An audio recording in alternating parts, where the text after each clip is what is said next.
பெருமையே நீ ஞானப்பால் தந்து நீயும் சம்பந்தரை பாட வைத்தாய். ஞானவேல் தந்து நீயும் சூரன் கதை நீ முடித்தாய். ஞானவேல் தந்து நீயும் சூரன் கதை நீ முடித்தாய். மதியை முடிந்த மதிமுகமே கதை என்றேன் நான் உன் பதமே. கைப்பிடித்தேன் தாயே கருணை செய்வாய் நீயே. கைப்பிடித்தேன் தாயே கருணை செய்வாய் நீயே. நன்றி. இறைவனை வாழ்த்தி பாடியமைக்கு நன்றி. இந்த ஊரடங்கு காலத்திலும் மாணவர்களின் கல்வி நலனை கருதி தொடர்ந்து பல அரிய நிகழ்வுகளை நடத்த ஊக்கமும் வரும் கல்லூரி மற்றும் தாளாளர் திரு ஐயா அவர்களை வரவேற்பதில் மகிழ்ச்சி அடைகின்றேன்.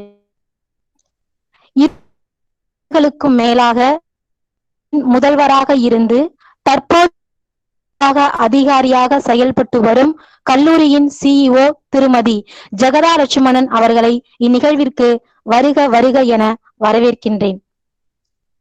கல்லூரியின் ஆற்றல் சால் முதல்வர் டாக்டர் டி மைதிலி அவர்களையும் அயராத உழைப்பிற்கு நற்சான்றாக திகழும் கல்லூரியின் துணை முதல்வர் மற்றும் தேர்வு கட்டுப்பாட்டு அலுவலர் திருமதி எஸ்.ஏ. தனலட்சுமி மேடம் அவர்களையும் இந்நிகழ்ச்சிக்கு வருக வருக என வரவேற்றுக் கொள்கின்றேன். தனது அலுவல்களை எல்லாம் ஒத்தி வைத்து விட்டு தம்முடைய மேலான நேரத்தை நமக்கென்று ஒதுக்கி தந்து இன்றைய நாள் சிறப்பு விருந்தினராக கலந்து கொண்டு நம்மிடையே சங்க இலக்கிய செல்நெறிகள் என்னும் பொருண்மையில் சிறப்புரை ஆற்றவிருக்கும் சிறப்பு விருந்தினர் கோவை கொங்குநாடு கலையறிவியல் கல்லூரியின் தமிழ்துறை தலைவர் மற்றும் தேர்வாணையர் மரியாதைக்குரிய ஐயா முனைவர் க. முருகேசன் அவர்களை வணங்குகின்றேன். இந்நிகழ்விற்கு வருக வருக என வரவேற்கின்றேன். ஊரடங்கு என்று வீட்டில் இருந்தாலும் எப்போதும் துறை செயல்பாடுகளில் கண்ணும் கருத்துமாக திகழ்பவர். எந்த நேரம் அழைத்தாலும் எத்தனை முறை கேட்டாலும் அழுத்து கொள்ளாமலும் அலட்டி கொள்ளாமலும் ஐயங்களை தீர்த்து பொறுமையோடு நாளும் எங்களை வழிபடுத்துபவர். பவனந்தியார் கூறும் நல் ஆசிரியருக்குரிய இலக்கணங்கள் பொருந்தியவர். தமிழ் இலக்கண இலக்கியங்களில் தேர்ந்த பயிற்சி உடையவர். தமிழ் இலக்கியங்களை பிற துறை காண வேண்டும் கையை தூண்டக்கூடியவர். மிகுந்த அக்கறை உணர்வு கொண்டவர். மேலாக சிறந்த மனிதர் எம் தமிழ்துறையின் தலைவர் டாக்டர் என் வணங்கி இந்நிகழ்விற்கு வரவேற்பதில் பெரும் மகிழ்வு எய்துகின்றேன். PKR தமிழ்துறை பேராசிரியர்களின் உழைப்பிற்கும் திறமைக்கும் அடையாளமாக திகழ்பவர்கள் அவர்களால் உருவாக்கப்பட்ட மாணவர்களின் ஈடுபாடு கொண்டு துறை செயல்பாடுகளில் சிறப்பாக வரும் எம் துணை பேராசிரியர்களையும் வருக நிகழ்விற்கு கற்பவை நிற்க அதற்கு தக என்ற குரலுக்கு நல்லதோர் சான்று எம் துறை மாணவிகளே. கற்றுக்கொள்வதில் அயராத ஆர்வம் கொண்டிருக்கும் எம் துறை மாணவ செல்வங்களை அன்புடன் இந்நிகழ்விற்கு வரவேற்கின்றேன்.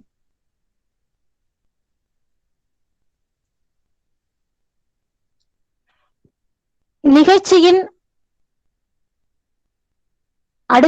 அடுத்ததாக இன்றைய சிறப்பு விருந்தினர்களை அறிமுகப்படுத்தும் நிகழ்வு. முறையாக ஐயா அவர்களை மாணவர்களுக்கு அறிமுகம் செய்து வைக்குமாறு எம் தமிழ்துறை தலைவர் அவர்களை பணிவுடன் கேட்டுக்கொள்கின்றேன்.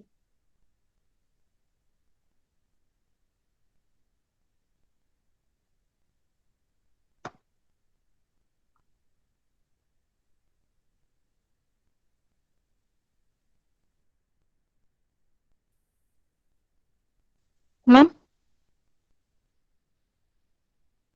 மேம் மேம் கேக்குதுங்களாங்க மேம்? மேம் கேக்குது மேம், இல்லைன்னு நினைக்கிறேன். வந்துட்டாங்க வந்துட்டாங்க. ஹலோ கண்ணா. மேம் வந்துட்டீங்களாங்க மேம்? வந்துட்டேன்டா. அனைவருக்கும் இனிய காலை வணக்கம். நம் சிறப்பு விருந்தினர் அவர்கள் கோவையில் வேளாண் குடும்பத்தில் பிறந்தவர். கோயம்புத்தூர் அரசு கல்லூரியிலும் பேரூர் தவத்திரு சாந்தலிங்க அடிகளார் கலை அறிவியல் கல்லூரியிலும் பயின்றவர்.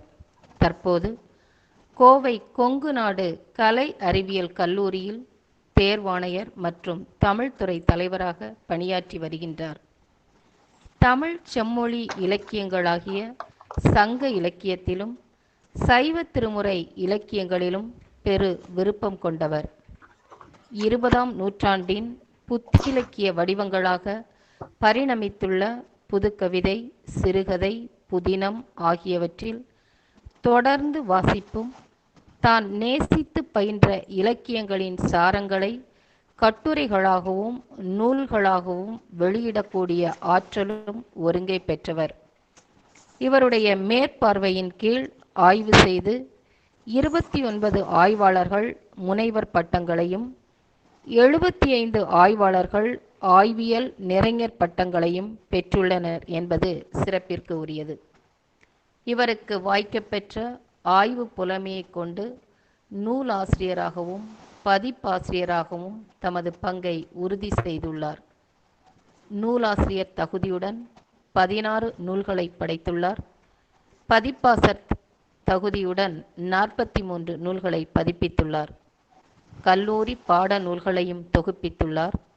இவர் எழுதிய நூல்கள் பல தன்னாட்சி கல்லூரிகளில் பாட நூல்களாக வைக்கப்பெற்றுள்ளன. உலகெங்கும் நடைபெற்ற பன்னாட்டு கருத்தரங்குகள், பயிலரங்குகள் ஆகியவற்றில் பங்கேற்று 250க்கும் மேற்பட்ட ஆய்வு கட்டுரைகளை சமர்ப்பித்துள்ளார்.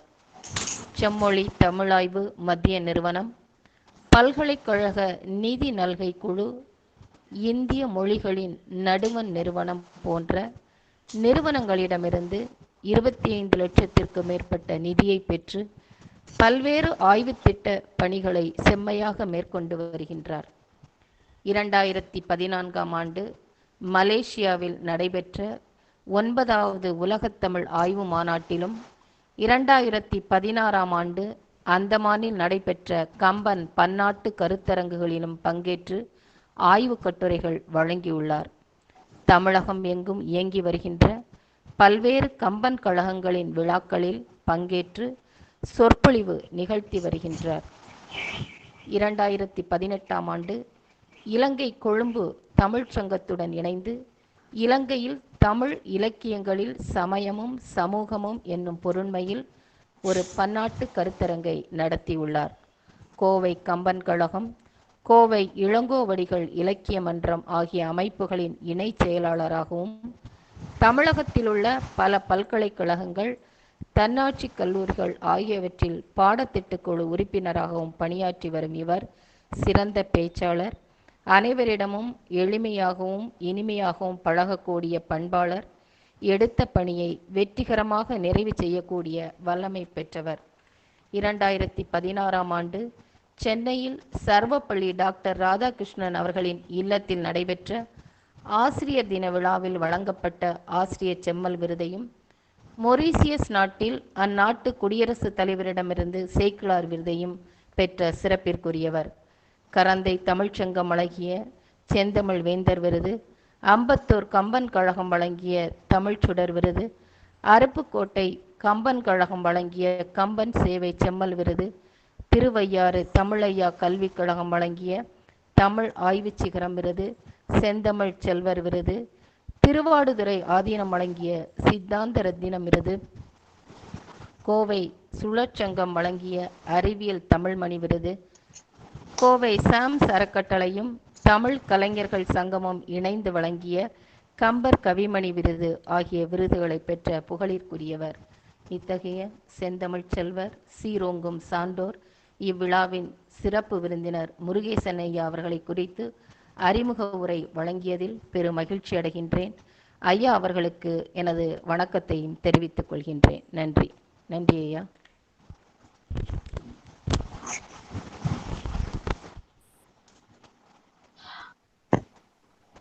அறிமுக உரை ஆற்றி அமைந்திருக்கும் துறை தலைவர் அவர்களுக்கு நன்றி.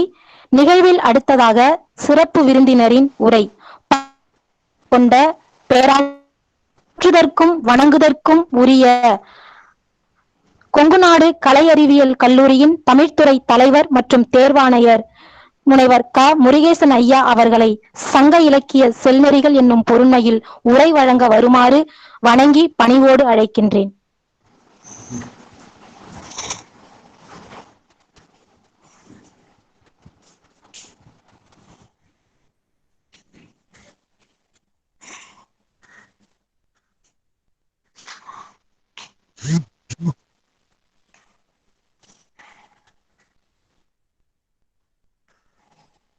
அனைவருக்கும் வணக்கம்.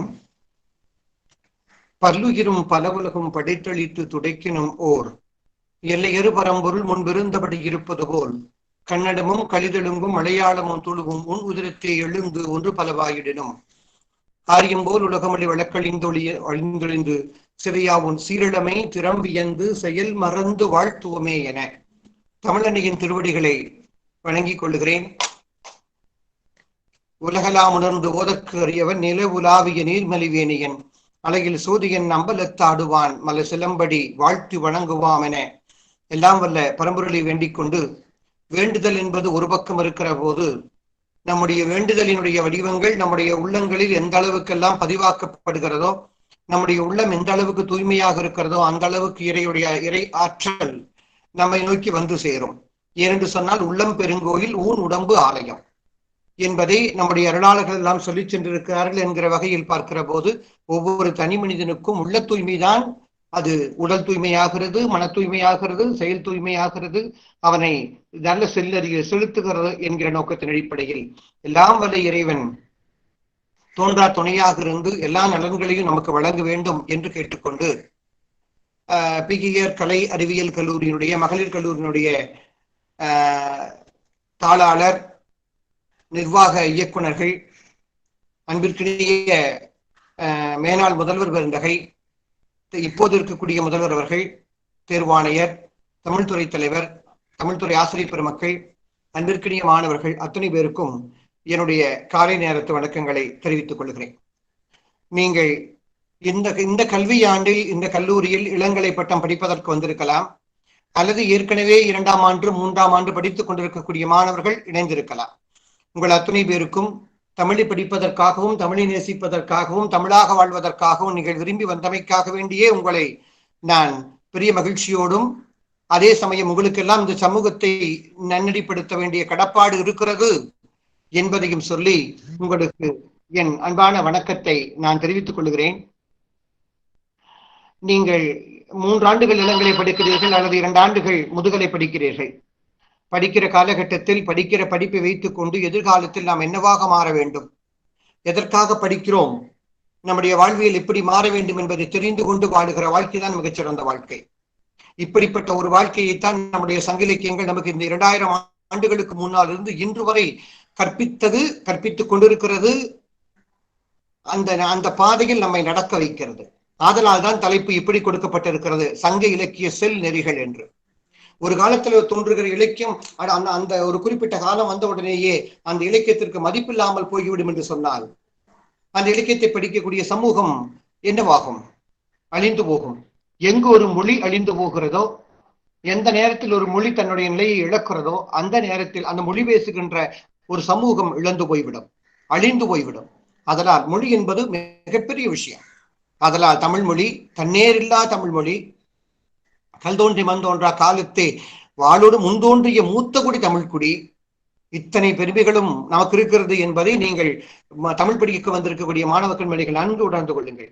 ஏதோ மற்ற பாடங்கள் எனக்கு கிடைக்கல, நான் கெமிஸ்ட்ரிக்கு போனேன், பிசிக்ஸுக்கு போனேன், மேத்தமெட்டிக்ஸ் போனேன், எனக்கு இடம் கிடைக்கல, அதனால் தமிழுக்கு வந்தேன் என்று சொல்லுகிற எண்ணம் உங்களுக்கு இருந்தால் தயவு செய்து நீங்கள் திரும்பவும் நீங்கள் அந்த படிப்புக்கே சென்று விடுங்கள். ஏன்னு சொன்னா பொதுவாகவே தமிழை 2ஆம் நிலையில் பார்த்து தமிழ்தானே அப்படிங்கிற நாமே தமிழை அதை கொஞ்சம் தரம் தாழ்த்தி இப்படி தமிழ் படிப்பவர்களுக்கு மத்தியிலேயே தமிழை மேல உயர்வான எண்ணம் இல்லை என்று சொன்னால் வெளியிலிருந்து வருவர்கள் யார் நம்மை ஏற்றுக்கொள்ளப் போகிறார்கள்? அதனால் பெற்ற தாயும் பிறந்த பொன்னாடும் நற்றவானின் மனுஷரன் தனவே, இப்படித்தானே கவிஞர் சொல்லிக் கொடுத்திருக்கிறார். அப்ப பெற்ற தாய்க்கு மேல தாய் மொழி என்று சொல்லப்படுகிற ஒரே மொழி நம்முடைய தமிழ் மொழிதான். தாய்மொழி. தாய்க்கு இணையாக தாய் யாராவது குறை சொன்னா ஒத்துக்குமா? அதே போலத்தான் இந்த மொழியும் யாரும் குறை சொல்லுகிற போது நாம் ஒத்துக்கொள்ள வேண்டிய அவசியம் இல்லை என்பதை உங்களுக்கு சொல்லிக் கொள்கிறேன். அந்த எண்ணத்தோடு நீங்கள் இந்த 3 ஆண்டுகளை எடுத்துக்கொண்டு தமிழை படியுங்கள். 2 ஆண்டுகள் படித்து நிறைவு செய்திருக்கக்கூடிய 3ஆம் ஆண்டு மாணவ கண்மணிகள், நீங்கள் எந்த அளவுக்கு தமிழ் ஈடுபாடோடு இருக்கிறீர்கள் என்பது எல்லாம் என்னால் கேட்டு தெரிந்து கொள்ள எனக்கு ஆசை. ஆனால் இந்த இணையத்தின் வழியாக அது சாத்தியமில்லை. ஏற்கனவே உங்களுடைய கல்லூரிக்கு எத்தனையோ முறை நான் வந்து நேரடியான பொழிவுகளை வழங்கி இருக்கிறேன். மீண்டும் ஒரு முறை இந்த நோயினுடைய சீற்றம் குறைந்து நாம் எல்லாம் இயல்பான வாழ்க்கைக்கு திரும்பிய பிறகு மீண்டும் ஒரு முறை உங்களோடு வந்து கலந்தாய்வு செய்கிற, கலந்து பேசிக் கொள்ளுகிற, நம்முடைய எண்ணங்களை பகிர்ந்து கொள்ளும் ஒரு வாய்ப்பை இறைவன் கொடுப்பான் என்று நான் நம்புகிறேன். ஒரு அழகான கல்லூரி, இயற்கை நலம் சார்ந்து இருக்கக்கூடிய, நல்ல வளம் வாய்ந்து இருக்கக்கூடிய பகுதியில் அமைதியான சூழலில் நீங்கள் படித்துக் கொண்டிருக்கிறீர்கள். அதே போல கிராமத்தை ஒட்டிய முழுவதும் நகரமயமாய் இருக்கக்கூடிய சூழல் இல்லாமல் அந்த நரகம், நகரமே ஒரு நரகம் தான். கிராமத்துல பிறந்து கிராமத்துல வளர்ந்து கிராமத்துல வாழ்ந்து கொண்டிருப்பவர்களுக்கு நகர வாழ்க்கை பிடிக்காது. இன்னைக்கும் கூட அதனால் அப்படி ஒரு அற்புதமான ஒரு சூழலில் நீங்கள் படித்துக் கொண்டிருக்கிறீர்கள். நீங்கள் படித்துக் கொண்டிருக்கக்கூடிய அந்த சூழலுக்கும் அந்த கல்லூரிக்கும் அதை செம்மையாக நடத்தி கொண்டிருக்கக்கூடிய தமிழ்துறை பேராசிரியர் பெருமக்கள், தமிழ்துறை தலைவர் சந்திரா அம்மா அவர்களுக்கும் நான் மீண்டும் ஒரு முறை என்னுடைய வாழ்த்துக்களை தெரிவித்துக் கொள்கிறேன். தமிழ் படித்தால் வாய்ப்பு கிடைக்காது, தமிழ் படிக்காதீர்கள், தமிழ் படித்தால் வேலை கிடைக்காது என்றெல்லாம் சொல்லிக் கொண்டிருந்த காலமெல்லாம் மலையேறி போய்விட்டது. தமிழ் படித்து விட்டு முதுகலையாகட்டும், இளங்கலையாகட்டும், முனைவட்டமாகட்டும் படித்து விட்டு யாருமே வேலை இல்லாமல் இல்லை. நான் இது உங்களுக்கு பெருமையாக சொல்ல நினைக்க வேண்டாம், உண்மை அது. எத்தனை வேலை வாய்ப்புகள்! வாழ நினைத்தால் வாழலாம், வழியா இல்லை பூமியில் என்று கவிஞன் கேட்கிறானே இல்லையா? வாழ முடியும், உனக்கும் கீழே உள்ளவர் கோடி, நினைத்து பார்த்து நிம்மதி நாடி என்றெல்லாம் சொல்லுகிறான். வாழ்க்கை என்றால் 1000 இருக்கும், வாசல் தோறும் வேதனை இருக்கும். வந்த துன்பம் எதுவென்றாலும் வாடி நின்றால் ஓடுவதில்லை, உனக்கும் கீழே உள்ளவர் கோடி, நினைத்து பார்த்து நிம்மதி நாடி என்று சொன்னானே. அதனால் வாழ்க்கை என்பது நாம் வாழ்வதற்காக வந்திருக்கிறோம். நாமும் வாழ்ந்து நம்மை சார்ந்திருக்கக்கூடிய இந்த சமூகமும் வாழ்வதற்காகத்தான் நாம் நம்முடைய கடப்பாடுகளை ஆக்க வேண்டி இருக்கிறது என்கிற எண்ணத்தோடு உங்களுக்கு எல்லாம் ஒரு வாழ்த்தை சொல்லி நான் என்னுடைய தலைப்புக்குள் நுழைவதற்கு எனக்கு நேரம் சரியாக இருக்கும். முதல்ல ஒரு வாழ்த்து. உங்களுக்கு இளம் கண்மணிகளாக, பெண் பிள்ளைகளாக வந்திருக்கக்கூடிய நீங்கள் தான் ஒரு குடும்பத்தை நாளைக்கு நிர்வகிக்கப் போகிறீர்கள். உண்மையிலேயே நான் ஆண்மகனாக இருந்தாலும் கூட ஒரு உயர்வான ஒரு மதிக்கத்தக்க செய்தியை உங்களுக்கு சொல்கிறேன். எந்த குடும்பத்தில் பெண் என்பவள் ஆளுமையோடும், பெண் என்பவள் மிகப்பெரிய ஒரு பராக்கிரமத்தோடும், ஒரு ஆற்றலோடும், பாசத்தோடும், நேசத்தோடும், பண்போடும் இருக்கிறாளோ அந்த குடும்பம் உருப்படும். அந்த குடும்பம் தான் ஜெயிக்கும். ஏன் ஆண்களுக்கு அந்த பங்கு இல்லையா நீங்க உடனே கேட்கிற கேள்வி எனக்கு தெரியுது. ஆண்கு பங்கு இருக்குது, ஆனால் முக்கியமான பங்கு, முதன்மையான பங்கு யாருக்கு இருக்கிறது என்று கேட்டால் அது பெண்களுக்குத்தான் இருக்கிறது. அதனால பெண்ணில் பெருந்தக்க யாவளை என்று கேட்டான். அதுதான் பெண்ணை தெய்வம் என்று சொன்னான், மனைவியை தெய்வம் என்று சொன்னான், மகளை தெய்வம் என்று சொன்னான். இப்படி எல்லாம் பார்க்கிற போது மங்கையராக பிறப்பதற்கு நல்ல மாதகம் செய்திட வேண்டுமம்மா என்று சொல்லுவது போல உங்களுக்கான வாய்ப்பு கிடைத்திருக்கிறது. உங்களுக்கு 16 செல்வங்களும் கிடைக்க வேண்டும் என்று வாழ்த்துகிறேன். ஒரு காலத்துல 16 என்று சொன்ன உடனேயே 16 செல்வங்களும் 16 குழந்தைகள் என்று குழந்தை பேரு 16 செல்வங்கள் பிறந்தா இன்னைக்கு இருக்கிற காலகட்டத்துல என்ன ஆகும் என்று நினைத்தது உண்டு. 16 செல்வங்களில் ஒரே ஒரு செல்வம் மட்டும்தான் மக்கட்பேறு. 16 குழந்தைகள் என்ற அர்த்தம் இல்லை. அதில் முதல் பேர் என்ன தெரியுமா? கலையாத கல்வி. நீங்கள் படிக்கக்கூடிய பாடம் அதென்ன கலையாத கல்வி, கலைஞ்சு போகிற கல்வி. கலையாத கல்வியும் குறையாத வயதும் ஓர் கபடு வாராத நட்பும், கன்றாத வளமையும் குன்றாத இளமையும் கழுவினி இல்லாத உடலும், சரியாத மனமும் பகலாத மனைவியும் தவறாத சந்தானமும், தாழாத கீர்த்தியும் மாறாத வார்த்தையும் தடைகள் வாராத கொடையும், தொலையாத நிதியமும் கோணாத கோலும் ஒரு துன்பம் இல்லாத வாழ்வும், துயரின் பாதத்தில் அன்பும் அருளி. இதுவரைக்கும் நான் 16 பேர்களை சொல்லியிருக்கேன். அன்பும் அருளி பெரிய தொண்டரோடு குட்டுகண்டாய் அலையாளி இறுதியும் ஆயிரது தங்கையே ஆதிகடவூரின் வாழ்வே அமதீசல் ஒரு பாத மகளாக சுகவாமி அருள்வாணி அபிராமியே என்று அபிராமியிடம் அபிராமப்பட்டர் வேண்டுவதை பார்க்கிற போது இந்த கல்வி செல்வம் தான் இருக்கிற செல்வங்களேயே மிகப்பெரிய செல்வமாக இருக்கிறது.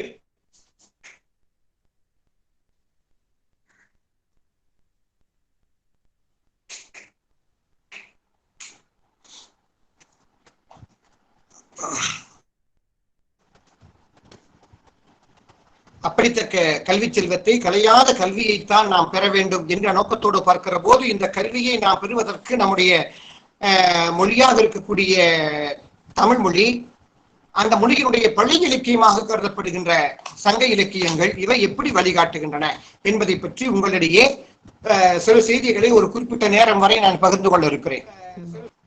முதல்ல நீங்க சங்கம் அப்படிங்கிற சொல்லுக்கும் சங்க இலக்கியங்கள் அப்படிங்கிறதுக்கான விளக்கங்கள் உங்களுக்கு தெரிஞ்சிருக்கும். நான் ஒண்ணு இளங்கலை பாடம் நடத்த வரல. அப்போ சங்க காலம் எவை? சங்க காலம் கிமு நூற்றாண்டினுடைய கடைசி பகுதி, கிபி நூற்றாண்டினுடைய முதல் நூற்றாண்டு. இதுதான் சங்க இலக்கியம்.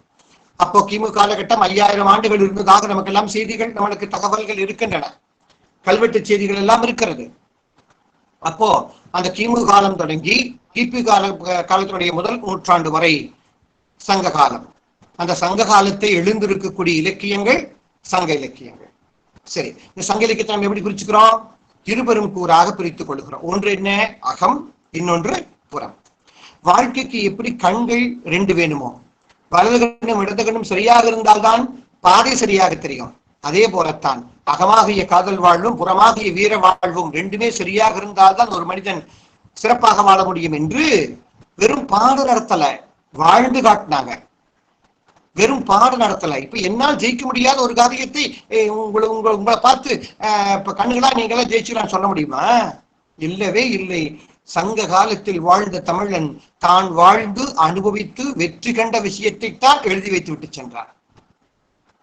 அப்படி பார்க்கிற போது அகத்தையும் புறத்தையும் தான் 2 கண்கள். அகம் என்றால் என்ன? அகம் என்பது மனசு, உங்களுக்கு எல்லாம் தெரியும். உள்ளே அப்ப அகத்திருக்கை சொன்னால் உள்ளத்தே இருக்கக்கூடிய, உள்ளத்து உணர்வுகளிலிருந்து வெளியே எழக்கூடிய அந்த எண்ணங்களை அடுத்தவருக்கு சொல்லுவது மரபு அன்று என்கிற காரணத்தினால் அவையெல்லாம் அகம் எனப்பட்டது அப்படிங்கிறோம். அப்ப புறமாகிய போர், கொடை, வீரம், செல்வம், தானம், தவம் எல்லாமே நம்மளுக்கு எதுக்கு வந்து சேரும்? நம்முடைய புறத்துக்கு வந்து சேருகிறது. அப்போ நம்முடைய அக இலக்கியங்களவை, புற இலக்கியங்களவை என்று பார்த்துட்டு இந்த இலக்கியம் காட்டுகிற செல்நெறிகளை நம்ம பார்க்கலாம். பொதுவாக சங்க இலக்கியத்தினுடைய பாட்டும் தொகையும், பாட்டு அப்படின்னு நீங்க சொல்லுவது 10 பாட்டை குறிக்கும், தொகை என்று சொல்லுவது 8 தொகையை குறிக்கும். அப்போ பாட்டும் தொகையும் தான் சங்க இலக்கியம் என்று சொல்லுகிற மரபு இருக்கிறது. 10 பாட்டு 8 தொகை உங்களுக்கு தெரியும். நற்றினை நல்ல குறுந்தொகை, ஐங்குறுநூறு, ஒத்த பதிற்று 10, ஓங்கு வரிபாடல், கற்றறிந்தோர் ஏற்றும் கலியோடு அகம் புறம் என இத்திரத்தது 8 தொகை என்பது 8 தொகை பாட்டு உங்களுக்கு தெரியும். ஒரே ஒரு வெண்பா படிச்சுட்டா போது 8 தொகைக்கான விஷயம் விளக்கத்தை நம்ம எழுதிடலாம். இதெல்லாம் மனப்பாடம் பண்ணிக்கோங்க. தமிழ் படிப்பவர்களுக்கு கண்டிப்பாக மனப்பாட சக்தி கொஞ்சமாவது வேண்டும். இல்லைன்னு சொன்னீங்கன்னா நாளைக்கு நம்மளுக்கு ஒண்ணும் தெரியாது சொல்லுவான். இங்க பாருங்க, ஒரு விஷயம், முக்கியமான விஷயம், மேத்ஸ் படிக்கிறவங்களுக்குமே, கெமிஸ்ட்ரி படிக்கிறவங்களுக்குமே, காமர்ஸ் படிக்கிறவங்களுக்குமே படிப்பு வேற, வாழ்க்கை வேற.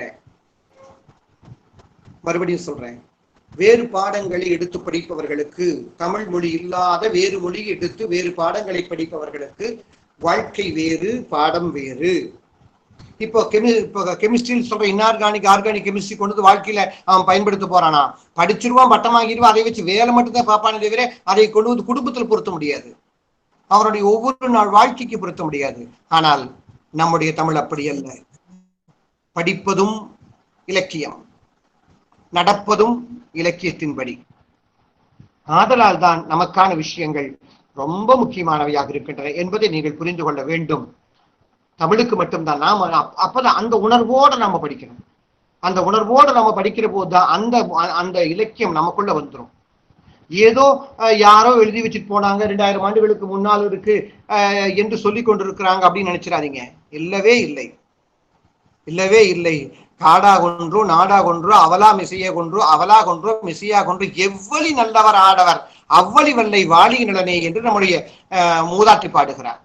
ஒரு நாடாக இருக்கட்டும், காடாக இருக்கட்டும், அது மலையாக இருக்கட்டும், நீராக இருக்கட்டும், எவ்வளி ஆடவன், ஒரு ஆடவன் எங்கு சிறந்தவனாக இருக்கிறானோ, அவனுடைய குடியின் கீழ் வாழ்கிற ஒரு மன்னன் சிறந்தவனாக இருக்கிறானோ, அவனுக்கு கீழே வாழ்கிற குடிகள் எல்லோரும் நல்லவர்களாக இருப்பார்கள். அது எப்படி சாத்தியம்? நாட்டை ஆளுகிற மன்னன் மட்டும் யோக்கியமா இருந்தா போதுமா? ஏன்னு கேட்டா, மன்னன் அப்படி அந்த உரிமையோடும் அந்த ஆளுமையோடும் இருந்தால் அவனுக்கு கீழே இருக்கக்கூடிய நாட்டு மக்கள் இயல்பாகவே அந்த நிலைக்கு மாறிவிடுவார்கள் என்று நம்முடைய சங்க இலக்கியம் காட்டுகிறது. அதனால் இப்படி 8 தொகை இலக்கியங்கள் இருக்கிறது. 10 பாட்டு உங்களுக்கு தெரியும். முருகு 16, 12 முல்லை, பெருகுவள மதுரை காஞ்சி மறுவணிய கோல நெடுநல்வாடை கோல்குறிஞ்சி பட்டினப்பாலை கடா தொடும் 10 என்று உங்களுக்கு தெரியும். அப்போ இந்த 2 வெண்பா மட்டுமே படிச்சிட்டோம்னா சங்க இலக்கியங்கள் எவை? சங்க மேல் கணக்கு 10 மற்றும் 18 சங்க மேல் கணக்கு. அப்ப சங்க கீழ்கணக்கு என்ன? 11 கணக்கு நாலடி நான்மணி நானாற்பது ஐந்தணி முப்பால் திருகடிகம் என்கிற ஒரு வெண்பா நீதி இலக்கியங்களாக பின்னால் வகைப்படுத்தப்பட்ட திருக்குறள் உட்பட அந்த 18 புத்தகமும் சங்க கீழ்கணக்கு. அப்ப மேல்கணக்கு 18 கீழ்கணக்கு 18 எத்தனை? 36.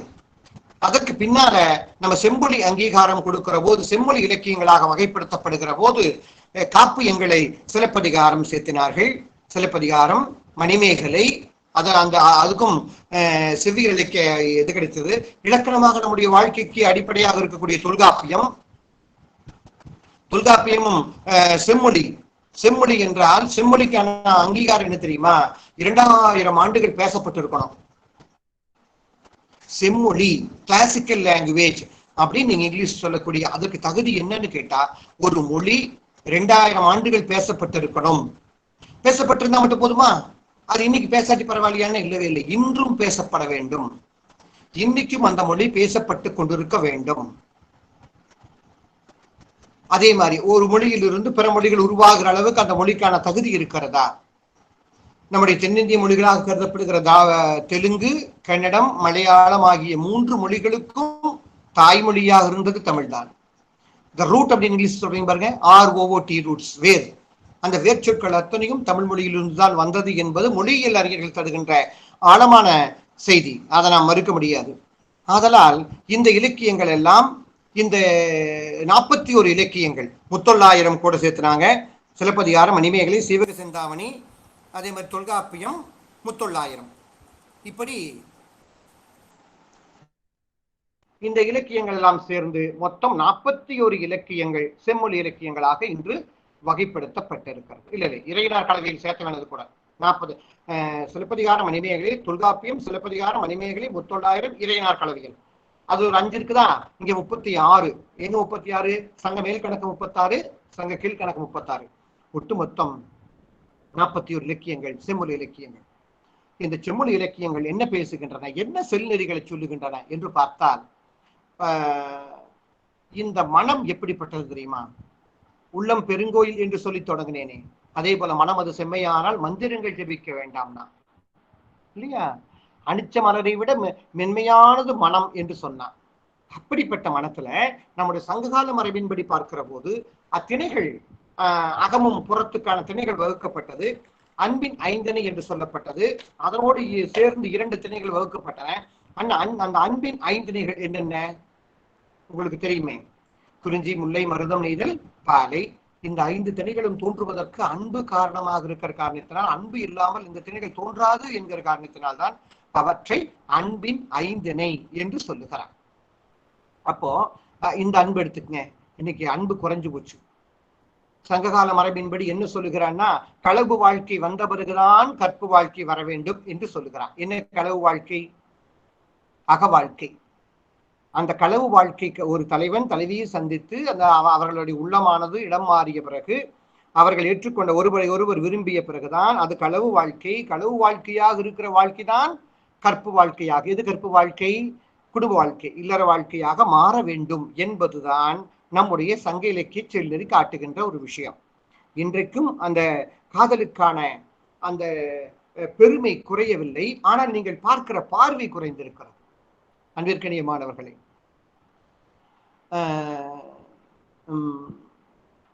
இம்மை மாறி மறுமையாக நீயாக என் கணவர், யானாக என் நெஞ்சு நேர்பவளை என்று சங்க இலக்கிய தலைவர் பேசுகிறார். என்ன சொல்லுகிறான்னா, இந்த பிறவியில மட்டுமா நானும் நீயும் தலைவன் தலைவியாக செஞ்சிட்டோம்? இல்லை இல்லை, இந்த பிறவி எல்லாம் போகட்டும். இம்மை மாறி மறுமையாகிலும் அடுத்த பிறப்பும், எத்தனை பிறப்பு மொத்தம் இருக்குது? 7 பிறப்பு இருக்கிறது. 7 பிறப்பானாலும் நீதான் என் நெஞ்சு நேர்பவளாக இருக்க வேண்டும், நான் தான் உன்னுடைய நினைந்து வாழ்வனாக இருக்க வேண்டும் என்று ஒரு தலைவனும் தலைவியும் நினைக்கிறார்கள் என்று சொன்னால், அப்படி உயர்வான விஷயத்தை சொன்னது சங்க இலக்கியம். ஆனால் இன்றைய காலச்சூழல் மாறி இருக்கிறது. அன்பிற்கனிய மாணவ கண்மணிகளே, நான் பொதுவா வகுப்புல சொல்ற விஷயம்தான். நீங்கள் நல்ல விஷயங்களை எல்லாம் எடுத்து போட்டு மரபுடைக்கிறேன் கட்டுடைக்கிறேன்னு சொல்லிட்டு எல்லாத்தையும் உடைச்சு வச்சிருக்கிறாங்க. எவையெல்லாம் மதிப்புடையவையாக இருந்தவை அவையெல்லாம் மதிப்பு இழந்து நிற்கிற ஒரு காலச்சூழலில் நாம் வாழ்ந்து கொண்டிருக்கிறோம். நம்பிக்கை போச்சு, ஒருவர் மேல் ஒருவருக்கு இருக்கக்கூடிய நம்பிக்கை போச்சு. பொய்யும் களவும் தோன்றி பின்னர் ஐயர் யாத்தனர் கரணம் என்கிறது நம்முடைய தொல்காப்பியம். சங்க காலத்திலேயே பொய் சொல்லுவன் இருந்திருக்கலாம் போல் இருக்கிறது. ஏன்னா களவு வாழ்க்கை என்பது கந்தர்வ வாழ்க்கையாக இருந்தது. சந்திப்பார்கள், விரும்பினார்கள், வாழ்வார்கள். அப்போது எங்கேயோ பொய் சொல்லுபவன் இருந்திருக்கிறான். அவன் பொய் சொன்ன உடனேயே பொய்யும் வலுவும் தோன்றி பின்னர் ஐயர் யாத்தனர் கரணம் கரணம் என்பது திருமணம். அப்போதுதான் திருமணம் என்கிற மரபு ஒன்று வருகிறது, மாலை சூட்டுதல். அப்ப திருமண சடங்குகள் எல்லாம் பின்னால் வருகிற போது நிறைய ஆரம்பத்துல என்ன நடந்திருக்கு தெரியுமா? அக்னி வலம் செய்து தீயை வளர்த்து அந்த தீயை சுற்றி வந்து நீர் வார்த்து உறுதிப்படுத்திக் கொள்கிற மரபுதான் இருந்திருக்கிறது. இனிமே சங்க இலக்கியங்களை பார்த்தோன்னா தாலி கட்டிய மரபை காணவில்லை. தாலி எப்ப வந்தது, எப்ப கட்டப்பட்டாங்க அப்படிங்கிறதெல்லாம் சங்க இலக்கியத்துல ஆணித்தரமான செய்திகள் இல்லை என்பதை நீங்கள் புரிந்து கொள்ள வேண்டும். அதுக்காக நம்முடைய மரபு இப்ப பின்னால் வந்தது அப்படியே தொடர்ந்து வந்துட்டு இருக்கு அப்படின்னு நம்ம பாக்குறோம். அப்போ களவு வாழ்க்கை கற்பு வாழ்க்கையாக மாற வேண்டும். இம்மைக்கு மட்டுமல்ல மறுமைக்குமான சிறப்பு வேண்டும் என்று சங்கத்தமிழன் நினைத்தான். அவன் அப்படி நினைத்ததால்தான் அவனால் உயர்வான பாடல்களை எல்லாம் பாட முடிந்தது. நட்டோர் கொடுக்க நஞ்சு முன்பர் நனிநாகரிகர் என்று ஒரு பாடல் வருகிறது. அதன் நட்டோர் கொடுக்க நட்பை பற்றி பேசுகிறது நம்முடைய சங்க இலக்கியம். என்ன எவ்வளவு அருமையான ஒரு விஷயம் இருக்கிறது பாருங்க. இன்னைக்கு நட்பு காலையில நட்பு சொல்லிட்டு சாயந்தரம் டூ விட்டுக்கிறோம்போ அப்படின்னு சொல்லுவதல்ல. சங்க இலக்கியத்தில் இல்லாத நட்பா? தலைவியும் தோழியும் அன்பான இணையர்கள், அவங்க 2 பேருடைய உணர்வும் ஒன்று. சங்க இலக்கிய பாட்டு 2635 பாட்டு, பதிப்புல 1, 2 எண்ணிக்கை மாறி வரலாம். அத்தனை பாடல்களிலும் அதிகமான பாடல்கள் யாருக்கு இருக்கு தெரியுமா? தலைவனுக்கா, தலைவிக்கா? இல்ல, தோழிக்கு தரு. அப்போ தோழியுடைய பங்களிப்பு எந்த அளவுக்கு இருந்திருக்குது பாருங்க. தோழி என்பவள் ஒருத்தி தான் இந்த அகவாழ்க்கை ஈடேறுவதற்கு காரணமாகவும் அதே சமயம் தன்னை அர்ப்பணித்துக் கொள்ளுகிற மிகப்பெரிய தியாகியாகவும் இருக்கிறார். நீங்க சங்க இலக்கியத்தை பூரா படிச்சீங்கன்னா நீங்கள் பார்த்து வியந்து போகிற ஒரே ஒரு பாத்திரம் யாருன்னு கேட்டா தோழிதான். தலைவனை என் தலைவன் சொல்லுவான். அது நீ என் தலைவன், 2 பேத்துக்கு தலைவனா? ஆனால் தனக்கென்ற ஒரு உணர்வு, தனித்த உணர்வு இல்லாத ஒரு பாத்திரமாக அவள் வலம் வருகிறாள். தோழிதானே செவிலியது மகளே என்று நம்முடைய இலக்கியம் காட்டுகிறது. இப்போ தலைவியினுடைய அம்மா அவளுடைய தோழி இருப்பாங்க இல்லையா, அவி 2 பேர் இருப்பாங்கல்ல, தலைவியினுடைய அம்மாவும் அவளுடைய தோழியும். அதே போல இங்கு தலைவியும் தலைவியினுடைய தோழியும் யாருன்னு கேட்டா அவர் 2 பேருடைய அம்மா, இங்க 2 பேருடைய மகள் என்பது போல இருப்பார்கள் என்று சங்க இலக்கியம் சொல்லுகிறது. அப்போ என்ன ஒரு சூழல், அருமையான ஒரு சூழல் இருக்கிறது. நிழல் வாடை என்று நீங்கள் படிப்பீர்கள்.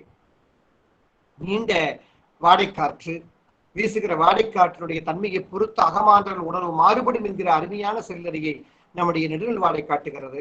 இங்க பாருங்க, தமிழ் இலக்கியத்திலேயே இல்லாத சிறப்பு சங்க இலக்கியத்துல ஒன்றுக்கு மட்டும்தான் உண்டு. என்ன தெரியுமா?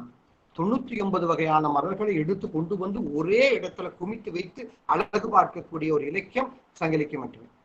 நானு ஆங்கில பேராசிரியர்கிட்ட கேட்டு பார்த்தேன், எங்காவது இது மாதிரி ஒரே இடத்துல 100கணக்கான மலர்களை 50 கணக்கான மலர்களை சொல்லி இருக்குதா சொல்லுங்க அப்படின்ட்டு.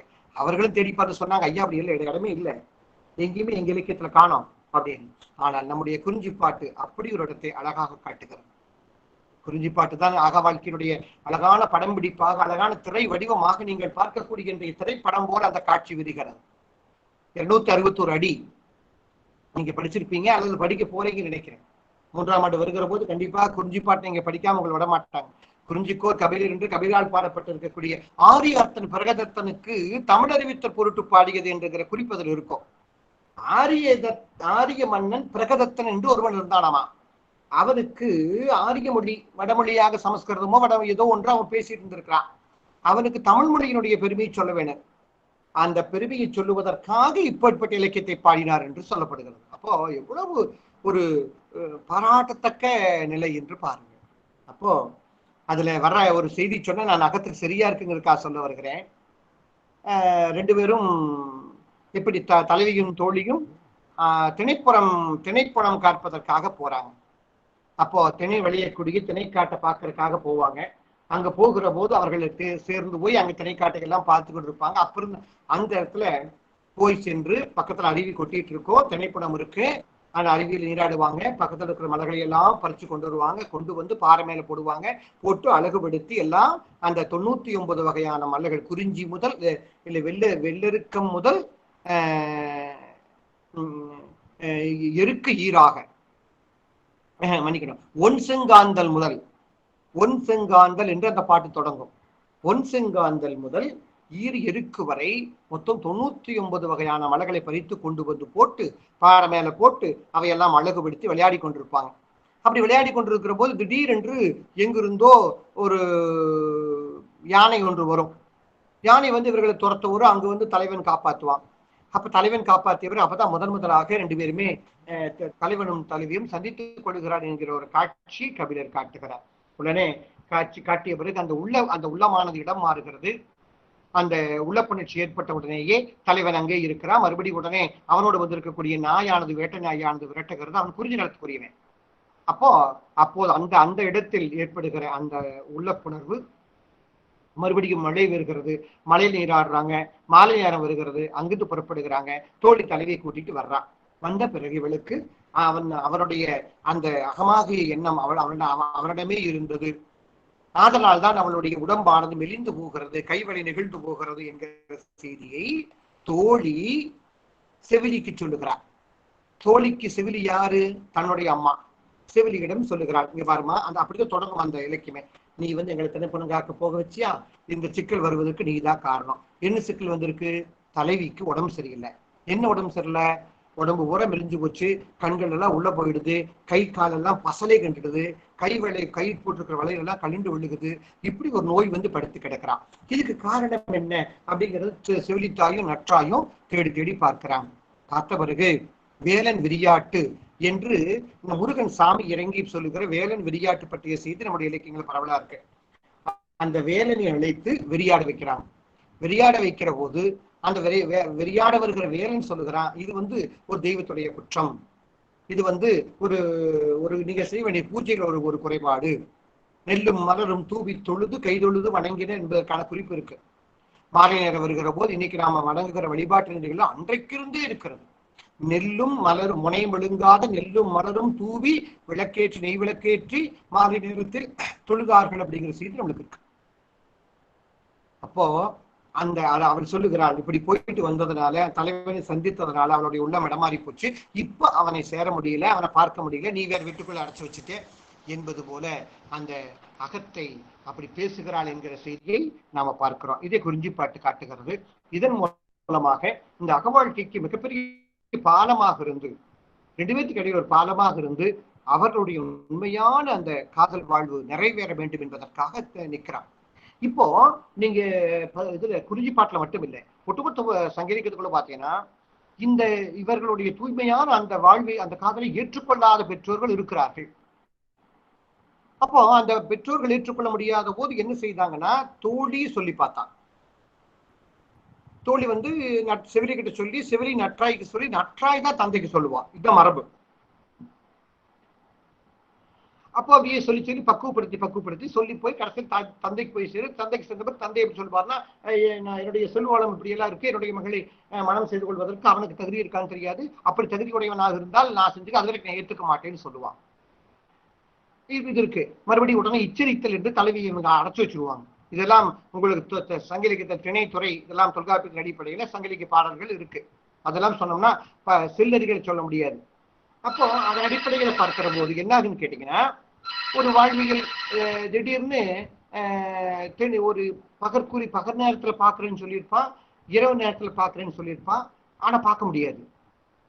பார்ப்பதற்கான சிக்கல்கள் அதிகமா இருக்கும். இப்போ ஓரளவுக்கு செய்தி தெரிஞ்ச உடனேயே தாயின் தந்தையும் அந்த இடந்தலைப்பாடு அடைச்சு வச்சிடறாங்க. வீட்டுக்குள்ள தலைவன் அடைச்சு வச்சு வெளிவிட மாட்டாங்க. அப்ப என்ன ஆகுன்னு கேட்டா, இவளுக்கு போய் தலைவனை சந்திக்க முடியாது. பகல் நேரத்தை சந்திக்கிறதுக்கு ஒரு இடம் குறிப்பா, அதுக்கு பேர் பகற்குறின்னு பேரு.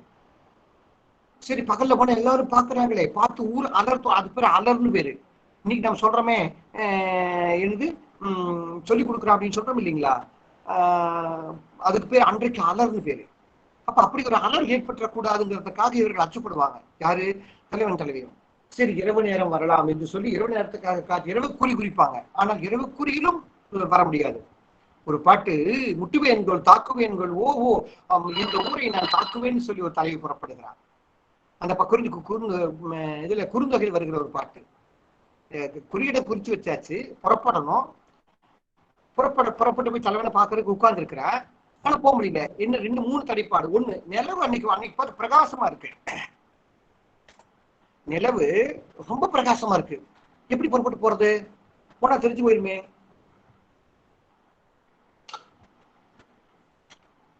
எல்லா நாளும் குரட்டி விட்டு தூங்குற அம்மா இன்னைக்கு தூங்காம கொட்ட முடிச்சுட்டு உட்காந்துருக்கா. எப்படி போறது? இந்த நாய், வீட்டு நாய் ஒவ்வொரு நாளும் தூங்கிடும். இன்னைக்கு என்னமோ ஜல்லி உழைச்சிட்டே இருக்கு, போக முடியல என்று இந்த ஊரை தாக்குவேன்கள். என்னுடைய உணர்வை புரிந்து கொள்ளாமல் இந்த ஊரையும் உலகத்தையும் நான் விட்டு வைக்க மாட்டேன் என்று தலைவி பேசுகிறாள். இப்படி ஒரு செல்லறி, அழகான செல்லறி இருக்கிறது. அப்போ இவையெல்லாம் தனித்தனியாக திணைகள் என்றும் துறைகள் என்றும் பரவலா பேசப்படும். 10 பாட்டிலும் 8 தொகையிலும் பரவலா இந்த செய்திகள் இருக்கு. இந்த குறியிடம் குறித்தலும் சந்திக்க நினைத்தலும். அப்போ இப்ப சந்திக்க முடியாத போது என்ன ஆகும் தெரியுமா? இப்போ எப்படியாவது இந்த களவு வாழ்க்கையை கற்பு வாழ்க்கையாக மாற்ற வேணும், மாற்றித்தான் ஆகணும். களவிலேயே இருந்து கொண்டிருந்தா குடும்ப வாழ்க்கை வராது. இன்றைக்கு இருக்கக்கூடிய குடும்பம், இன்னைக்கு இருக்கக்கூடிய உறவுகள், கணவன் மனைவி அப்பா அம்மா என்கிற உறவு முறைகள், இவையெல்லாம் தோன்றிய பிறகுதான் அந்த குடும்பம் செழுமை அடையும் என்பதற்காகத்தான் சங்க இலக்கியம் எப்படி வழிகாட்டுகிறதுன்னு கேட்டீங்கன்னா, களவை கற்பாக மாற்றுறதுக்கு யார் காரணமா இருக்கிறா? யார் கருவியாக இருக்கிறாள்? தோழி கருவியாக. அவன் என்ன பண்றான்னா, குறியிடம் குறித்து அந்த குறியிடம் சந்திக்க முடியாத போது தலைவன் வந்து அங்க நிற்கிறான். தலைவி போக முடியல. உடனே அங்கு போய் அந்த குறியிடம் குறித்ததில் வருகிற சிக்கலை சொல்லுகிறான். இங்க பார்ப்பா, நீ வந்து முல்லை நில தலைவன், நாங்க இருப்பது குறிஞ்சியில். அது ஏதோ நம்ம இடத்தை மாற்றி திணைகள் மாறும். அப்போ நீ வருகிற போதும் வருகிற பாதையினுடைய கொடுமையை ஒரு பாட்டுடைய கருத்து ஒரு எப்படி இருக்கு என்று தலைவி வருந்துகிறான். நீ வந்து பார்த்துட்டு போன பிறகும் இரவு நேரம் போகிறாயே, நீ போய் ஊர் போய் செருவியா, விலங்குகளால் தொலை வருமா, வழிபோக்கரால் தொலை வருமா என்று பயப்படுகிறான். இப்படி அஞ்சி சாவதை விட திருமணம் செய்து கொண்டு நீங்கள் இருவரும் நிம்மதியாக வாழுங்கள் என்று வழிகாட்டுகின்ற ஒரு செவ்வியல் நெறி தோழியின் வழியாக நமக்கு உணர்த்தப்படுகிறது. இந்த இன்றைக்கும் அன்றைக்கு மட்டுமல்ல, என்றைக்குமே ஏற்றுக்கொள்ளுகிற ஒரு சீரிய நெறியை காலங்காலமாக இலக்கியங்கள் அழகாக காட்டுகின்றன. இன்னைக்கு எங்க இருந்தாலுமே திருமணம் செஞ்சு நல்லபடியா இருங்க என்று சொல்லுகிறோம். அதனால் அப்படிப்பட்ட ஒரு செல்நெறி நம்முடைய இலக்கியத்தின் வழியாக நமக்கு காட்டப்படுகிறது என்பதை நீங்கள் புரிந்து கொள்ள வேண்டும். அப்போ இதுக்கு வழி இல்லாமல் போனா, திருமணம் நடப்பதற்கு வழி இல்லை, என்ன பண்ணலாம்? அந்த காலத்துல ஒரு விஷயம் இருந்திருக்கு. என்ன தெரியுமா? மடல் ஏறுதல் என்று ஒரு விஷயம் இருந்திருக்கு. மடல் ஏறுதல், அவன் வீரத்தை மெய்ப்பிப்பதற்காக ஏறு தழுவுதல் என்றெல்லாம் செய்திகள் பரவலாக இருக்குது. இவையெல்லாம் ஒரு வகையான செல்லறிகள். என்னது ஏறு தழுவுதல்? என்ன? வீரத்தை, நான் வீரமுடைய ஆண்மகனத்தை எங்க பையனை கொடுப்பேன், கோலைக்கு கொடுக்க மாட்டேன்னு பெத்தப்பன் சொல்றான். என்ன பண்ண முடியும்? அப்ப அந்த வீரத்தை மெய்ப்பிப்பதற்காக அவன் வருகிறான். அவன் அந்த காளையை அடக்கி அந்த காளையினுடைய அந்த தன் ஆளுமையை அவன் முடிவு பண்றான். அவனுக்கு பொண்ணை கொடுக்கறான், அப்பங்காரன்னு பாக்குறான் நம்ம. அப்போ எல்லா இடத்துலயும் எப்படி இருந்ததுன்னு கேட்டீங்கன்னா, ஒரு வீரமுடைய ஆணுக்கிட்ட பொண்ணை கொடுப்பேங்கிற சமூகமா தான் நம்முடைய தமிழ் சமூகம் இருந்திருக்கிறது என்பதை நீங்கள் மனதில் வைக்க வேண்டும். சரி, அது என்ன மடல் ஏறுதல்? மடல்னா பனை ஓலை, காய்ந்து போயிருக்கிற பனை ஓலையில் செய்யப்பட்ட ஒரு உருவம். அந்த உருவத்து மேலே தலைவர் உட்கார்ந்து கொண்டு வெற்றோடம்புல அந்த பனை ஓலைங்கிற கிராமத்து பிள்ளைகளை, நீ கிராமம் தானே எல்லாமே, உங்களுக்கு எல்லாம் தெரிஞ்சிருக்கு. பனை ஓலை எப்படி இருக்கு பார்த்திருக்கீங்களா? அந்த ஓரம் பூரா கத்தியா செதுல இருக்கு தெரியுமா? அப்படியே வச்சோம்னா சரசன்னு அறுத்துற உடம்பு. அப்போ இப்படி அந்த அறுக்கக்கூடிய குடுமையான அந்த பனை ஓலையை, காய்ந்து போன பனை ஓலையை எடுத்துக்கொண்டு வந்து அது ஒரு குதிரை மாதிரி ஒரு வடிவம் செய்வான், அல்லது தலைவியினுடைய உருவாரத்தை செய்வான். செஞ்சு அதன் மேல உட்கார்ந்துக்கிட்டு பாங்கனை விட்டு இழுக்க சொல்லுவான். எங்க? தலைவியின் ஊருக்குள்ள. என்ன வைத்தியக்காரங்க கேட்கறீங்களா? இல்லை, தூய்மையான காதலை சொல்லுவதற்கு வேறு வழி இல்லை சங்க இலக்கிய தலைவனுக்கு. இன்னைக்கு இருக்கிற மாதிரி நம்மளுக்கான மீடியா எல்லாம் கிடையாது இன்னைக்கு. உடனே அந்த தலைவனுடைய வீதிகளில், தலைவியினுடைய ஊர் வீதிகளில் கட்டி அந்த மடலின் மேல் அமர்ந்து கொண்டு அப்படியே இழுக்க சொல்லுவான். இழுக்கிற போது அந்த ஓலையினுடைய செதில்கள் தலைவனுடைய உடம்பை அங்கங்கு கிழிச்சிடும். அந்த ஓலை மேல உட்கார்ந்து வெற்றுடம்புல போற போது உடம்பு என்ன ஆகும்? உடம்புல எல்லா பகுதிகளும் காயம் பட்டு ரத்தம் தானே சொட்டி கொண்டிருக்கும். அப்போதும் இழுத்துட்டு போக சொல்லுவான். இழுத்து போயிட்டு இருப்பாங்க. அப்போ அந்த ஊர் மக்கள் யாரங்க, தலைவி வாழ்ந்து கொண்டிருக்கக்கூடிய ஊரில் இருக்கக்கூடிய மூத்தவர்கள் பெரியவர்கள் பார்ப்பாங்க. பார்த்துட்டு சொல்லுவாங்க, ஐயோ மடலேறி இருக்கிறானே, அட உன் புள்ள மேல உண்மையான காதல் வச்சிருப்பான் போட்டு குடுதா வாழ்ந்துட்டு போட்டு, நல்ல மகன், நல்ல ஆண் மகன் தான், வீரமுடையவன் தான், இல்லைன்னா மடல் ஏறுவானா, இத்தனை ரத்தம் சிந்துகிறானே, உன் மகளை வச்சு ரெண்டா பண்ண போற என்று தலைவியினுடைய அப்பா கிட்ட போய், அவன் தான் தந்தையிடம் சொல்லி நல்ல திருமணத்துக்கு ஏற்பாடு செய்து வாழ வைப்பார்கள் என்கிற செய்தி நம்முடைய சங்கதிக்கும் அழகாக காட்டுகிறோம். சரி, இப்ப ஒத்துக்கல, என்ன பண்ணலாம்? காதல் வேண்டாம் முடிச்சுட்டு போயிடலாமா? இன்னைக்கு எல்லாம் இருக்கிறதே, கண்டவுடன் காதல், வேண்டாமுடனே விட்டு விட்டு செல்லுதல். ஒன்றை சொல்லுகிறேன், அது உண்மையா?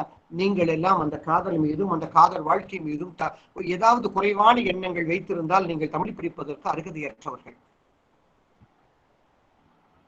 உயிரினும் மேலாக காதலை மதித்தார்கள். என்னோடு வாழ்வதை தவிர வேறு ஒரு வாழ்க்கை இல்லை என்று உயர்வாடு எண்ணுகிற அளவுக்கு அந்த காதல் இருந்தது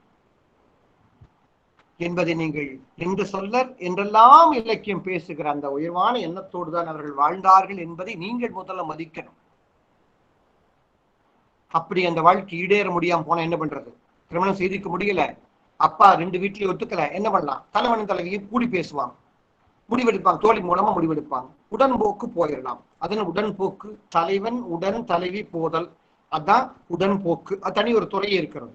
உடன்போக்கு என்னையா உடன்போக்கு? அப்படி உடன்போக்கு போகலன்னு என்ன ஆகும் அப்படின்னு கேட்டா, இந்த களவு கற்பாக மாறுவதற்கான வாய்ப்பு இல்லாம போயிடும். களவு கற்பாக மாறாமல் இருந்தால் நம்முடைய வாழ்வு மரபுக்கு அது இழுக்கு என்கிற காரணத்தினால குறிப்பிட்ட அளவுக்கு களவு வாழ்க்கை வாழ்ந்தார்கள், போதும். அது கற்பு வாழ்க்கையாக மாறினால்தான் இல்லறம் செழிக்கும், மக்களை பெறுவார்கள். அதன் மூலம் இந்த சமூகத்தை அடுத்த நிலைக்கு கொண்டுட்டு போக முடியும். முடியாத போது தலைவன் தலைவியை தன்னோடு அழைத்து கொண்டு பாறை நிலத்தின் வழியாக நடந்து தன்னுடைய நாட்டுக்கு போவான் என்பதாக காட்டப்படுகிறது. உடன்போக்கு, தலைவனுடன் போதல். அதைத்தான் நம்ம ஊர்ல ரொம்ப சுத்தமான தமிழ் மொழியில ஓடி போயிட்டான்னு சொல்றோம். அந்த உடன்போக்கு என்கிற அவ்வளவு அருமையான தமிழ் சொல்லை எடுத்து நாம் எப்பவுமே உடைப்பும் இல்ல, உடைச்சு கிடிச்சு ஓடி போயிட்டான் அப்படிங்கிற மாதிரி நம்ம வழக்குல வைத்திருக்கிறோம். அப்படி உடன் போகிற தலைவன், உடன் அழைத்து கொண்டு போகிற தலைவி, ரெண்டு பேரையும் மனம் ஒப்பி வாடுங்கள் என சொல்லிவிட்டு தோழி அனுப்பி வைக்கிறார். இந்த பெத்த செவிலி என்ன பண்ணுவான்? உடன்போக்கு போயாச்சு,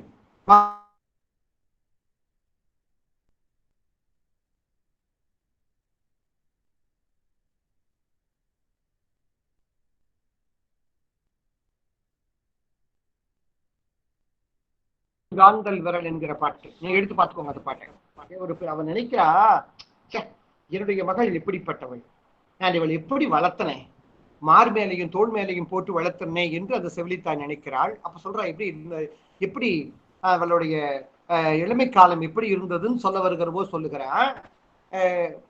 அதாவது எப்படிப்பட்ட கிண்ணம்னா தங்க கிண்ணம், அப்படி ஒரு வசதி இருந்திருக்கிறது.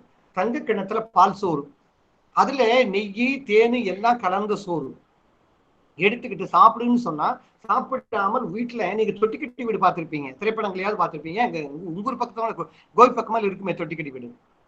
அப்படி அந்த நிலவு கால்கள் 4 பக்கம் நிறுத்தி கட்டப்பட்ட வீடு. அந்த நிலவு கால்களை பிடித்து பிடித்து ஓடி ஓடி விளையாடுகளாக என்னுடைய மகள் இருப்பாள். ஒரு தாய் எப்படி ஏங்குறா பாருங்க. அப்போ தன் மகளை அடிக்கணுங்கிறக்கா குச்சி எடுப்பாளா, குச்சியில் அடிச்சா வலிச்சுடுறதுக்காக குச்சியினுடைய முனையில பூவை கட்டுவாளா. தாய்ப்பாசத்தை இதுக்கு மேல சொல்ல முடியுமா? தன் மகளுக்கு எங்க குச்சியில் அடிச்சா வலிச்சிருமோன்றதுக்காக குச்சி முனையில பூவை எடுத்து வைத்து கட்டி, குச்சியை நான் ஓங்குவேன் அடிப்பேன் உண்ணு என சொல்லுகிற போது உண்ணமாட்டேன் என் கையை பிடுங்கி கொண்டு ஓடி ஓடி சிலம்பு ஒலிக்க, கால்களில் கட்டப்பட்டு இருக்கக்கூடிய அந்த சிலம்பு ஒலிக்க என் ஓடிக்கொண்டிருப்பாளே என்னுடைய மகள். இன்றைக்கு கொடுமையான பாறை நிலத்தில் எவனோ ஒருவன் பின்னால் போய்விட்டாளே. வெயில் என்பது அறியாத, துன்பம் என்பது அறியாத என்னுடைய மகள் இன்னைக்கு இவ்வளவு துன்பப்படுகிறாளே. இப்படியெல்லாம் சென்று என் மகளை துன்பத்தில் ஆளாக்கி இருக்கக்கூடிய அந்த மகன் எவனவன் அப்படின்னு நினைத்து ஏங்குகிறார். ஆனா ஒரு விஷயம், இப்போ மறுபடியும் இன்னொரு பாடல்ல இப்படி செல்வ வளத்தோடு இருந்த என்னுடைய மகள், அப்பாவி பெண்களுக்கு சொல்லிக்கிறேன், நீங்க அத்தனை பேர் பெண்கள் கல்லூரிங்கிறதுனால, உங்க அப்பா வீட்டுல ஏகப்பட்ட வசதி கிடக்குது, தோட்டம் தொடி மாடு எல்லாம் கிடக்குது. நாம பெரிய தனவான்கு தான், பெரிய பண்ணையும் பஞ்சாயத்து நம்ம பஞ்சாயத்து தான். ஆனா கல்யாணம் கட்டிட்டு போனவர், கல்யாணம் கட்டிட்டு போனவர் போன புருஷன் வீட்டுல அது இல்லையே இது இல்லைன்னு சொல்லிட்டு வெளியே வந்தோம்னா எப்படி நம்மளுக்கு மரியாதையா இருக்கும் பாருங்க. கொண்ட கொல்லன் வீட்டில் கோடி செல்வம் இருந்த போதும் கட்டிக்கொண்ட கணவனின் வீட்டில் கஞ்சி குடித்தாலும் அதை வெளி சொல்லாதவளாக தலைவி இருந்திருக்கிறாள். ஒரு செல்லறிக்கை நீங்க கத்துக்கோங்க. நீங்க நல்லா இருங்க, 100 வருஷம் இருங்க, நல்லா எல்லா செல்வமும் அமையட்டும், அது வேறு விஷயம். ஆனால் இந்த தலைவி எப்படி இருக்கிறாள் தெரியுமா? இப்படி செல்வ வளத்தோடு என்னுடைய மகள் இருந்தாள். ஆனால் இன்னைக்கு எப்படி இருக்கா தெரியுமா? அந்த கொண்ட கணவன் பின்னால போனா, அந்த காதலனோடு சேர்ந்து வாழ்வேன்ட்டு போயிட்டான். போன பிறகு அங்க எப்படி தெரியுமா அவனுடைய நாட்டுல பொழுது மறுத்துண்ணும் சிறுபது கையலாக என் மகள் இருக்கிறாள். காலை உணவு உண்டால் மதிய உணவு கிடையாது, மதிய உணவு உண்டால் இரவு உணவு கிடையாது. ஏன்னா ஒரு நாளைக்கு ஒரே ஒரு வேளை மட்டும்தான் உண்ணுகிற அளவுக்கு அவளுடைய நாட்டில் பசி, பஞ்சம், பட்டினி, வறுமை. பசியும் பஞ்சமும் வறுமையும் கொடுமையும் வாட்டிய போதும் கூட, ஐயோ நீங்களான்னு என்ன சொல்லியிருப்பீங்க, எங்க அப்பனோட்டுல எப்படி இருந்தது தெரியுமா? எங்க அப்பனோட்டுல வண்டி மாதிரி கட்டிட்டு வரும் தெரியுமா? எங்க அப்பனோட்டுல எத்தனை மூட்டை நெல் போடுவாங்க தெரியுமா? எங்க அப்பனோட்டுல எத்தனை வயல் இருந்தது தெரியுமா? சொல்லுவோம் சொல்ல மாட்டோமா? இப்படி சொல்லிட்டு வருவோம்ல. ஆனால் அந்த சங்கலைக்கு தலைவி அப்படி வரல. கெழுமிய செல்வம் தன் தந்தை வீட்டில் இருந்த போதும் கூட அதை வந்த வீட்டுல வந்து நான் பிடிச்ச கை நானாக விரும்பி பிடிச்சுக்கிட்டேன், விரும்பி கட்டிக்கொண்ட கணவன் வீட்டுல இப்படி செல்வம் குறைந்து போச்சே, மழை இல்லாமல் போனது, வறுமையால் வந்ததுக்கெல்லாம் அவனா காரணம், நாடு காரணம். அதனால என் செய்வது என்று அவளது அந்த வறுமையை பொறுத்து கொண்டு வாழ்கிறாளாம். இங்கதான் விழுமியம், இதுதான் சொல்லறி. கொண்ட கணவனுடைய குடும்பம் வறுமையில் வாடிய போதும் கூட தாய் தந்தையினுடைய வீட்டு செல்வ வளத்தை நினைக்காமல், காலை உண்டால் மதியம் உணவில்லை, பொழுது மறுத்து உண்ணும் சிறுமது கையல். பாட்டெடுத்து படிச்சு பாருங்க. பொழுது மறுத்துண்ணும் சிறுமது கையலாக அவள் இருந்திருக்கிறாள் என்று ஒரு அருமையான இலக்கிய ஒரு விஷயத்தை நமக்கு சங்க இலக்கியம் காட்டுகிறார். இப்படி ஒரு விழுமியத்தை நம்ம கத்துக்கணும். அதே போல அந்த உடன்போக்கு போகிற போது அந்த உடன்போக்கு சென்ற பிறகு தலைவி இங்க நினைச்சு பார்க்கிறா, தோழியோடு அமர்ந்து கொண்டு அவள் பேசிக் கொண்டிருக்கிறாள். ஐயோ நம்ம தலைவன் போன பாதை எப்படிப்பட்ட பாதை! உடன்போக்கு செல்லுகிற போது காணுகிற அதே கொடிய பாறை விளக்கைத்தான் இந்த ஆண்மகன் சொன்ன பாருங்க. இந்த ஆண்மகனை எப்படி வரையறை பண்ணாங்கன்னா, அவன் உழைப்பவனாக இருக்க வேணும், வீரமுடையவனாக இருக்க வேணும், செல்வம் தேடுபவனாக இருக்க வேணும், தேடிய செல்வத்தை கொண்டு வந்து கொடுத்து தன் மகளை பாதுகாக்கக்கூடியவனாக இருக்க வேண்டும் என்று சங்க இலக்கியத்தில் பெற்றோர்கள் விரும்பினார்கள். அப்படி அவனை திரைக்கடலோடியும் திரவியம் தேடு என சொல்லி அவனை விரட்டி இருக்கிறார்கள். ஒரு பொண்ணு ஒரு தலைவி விரும்பி இருக்கிறா, அவளை திருமணம் செய்து கொள்ள நினைக்கிறான். ஆனா உடனே அவங்க அப்பா சொல்றாரு, இல்லை இல்லை, உன்னிடம் வசதி இல்லை, எனக்கு இணையான செல்வத்தை நீ கொண்டு வா, அதுக்கு பிறகு என்னுடைய மகளை நான் திருமணம் செய்து கொள்றேன். சரி, இதோ போய் நான் திரைக்கடல் ஓடி போய் கடல் கடந்து போய் கொப்பா கேட்கக்கூடிய செல்வத்தை எல்லாம் கொண்டு வந்து உன்னை திருமணம் செய்து கொள்கிறேன், அதுவரை நீ காத்துருன்னு சொல்லிட்டு புறப்பட்டு போகிறான் தலைவன். வினை மேற்கொள்கிறான். அவன் போடி செல்வம் தேடி கொண்டு வந்து இவங்க திருமணம் செய்து கொள்ளுகிற வரை தலைவி இங்கு ஏங்கி தவிக்கிறாள் என்பதை நம்முடைய சங்க இலக்கியம் காட்டுகிறது. இது என்ன செல்லுன்னு கேட்டா கேளுங்க. இன்னைக்கு ஆண்களுக்கு மட்டுமில்லை, பெண்களுக்கும் பொறுப்பு இருக்கிறது. இன்னைக்கு எத்தனை பெண்கள் வேலை பார்க்கிறார்கள் எல்லா நிலையிலுமே. ஒரு காலத்தில் தான் ஆண்கள் மட்டும் உழைப்பார்கள், பெண்கள் திருப்பி இல்லை இல்லை, இன்னைக்கு நிலைமை மாறி இருக்கு.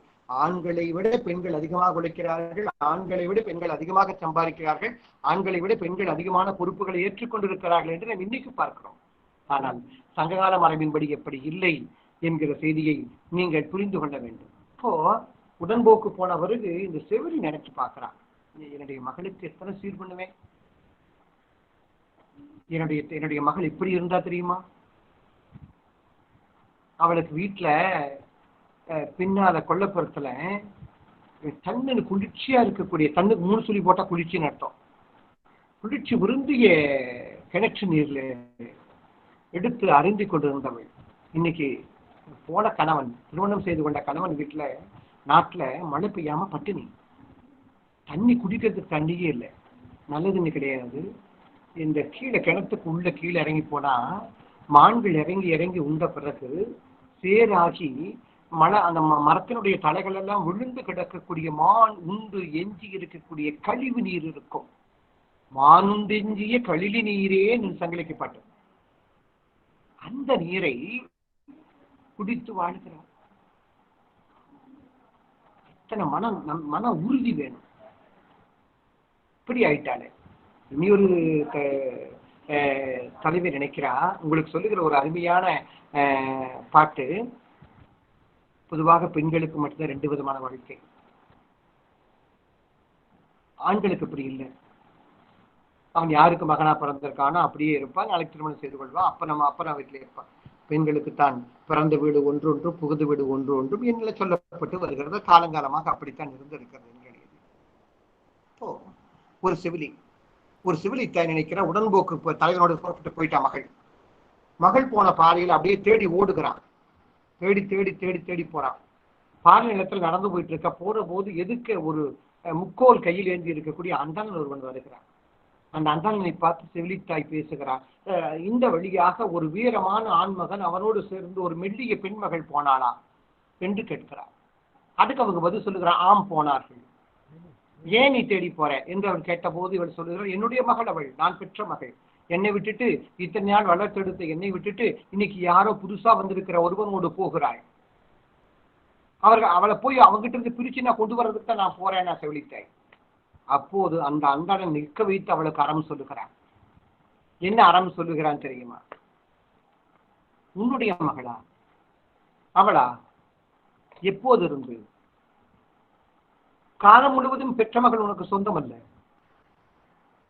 பெற்று வளர்த்து ஆளாக்கிய பிறகு அது வேறு ஒருவனுடைய மனைவி. நீயே உன்னுடைய இல்லத்தில் வைத்துக் கொண்டால் அந்த மகள் எப்படி வாழ்வாள்? உனக்கு சொந்தம் அல்ல. எப்படி தெரியுமா? மலையிலே பிறக்கினும் மலைக்கவைதான் என் செய்யும். அருமையான பாட்டு. சந்தனம் மலை மேல பிறக்குது. சந்தன மரங்கள் மலையில் இருக்கு, நிறைய இருக்கு. சந்தன மரங்கள் எல்லாம் அத்தனை மரங்கள் இருக்கு, அத்தனை மரங்கள் இருக்கு. சந்தனங்களை கொண்டு வந்த பிறகு அந்த சந்தனம் ஒரு நாளாவது அந்த மலைக்கு ஏதாவது கொடுத்திருக்கா? கிடையாது. நின் மகளும் அப்படித்தான்.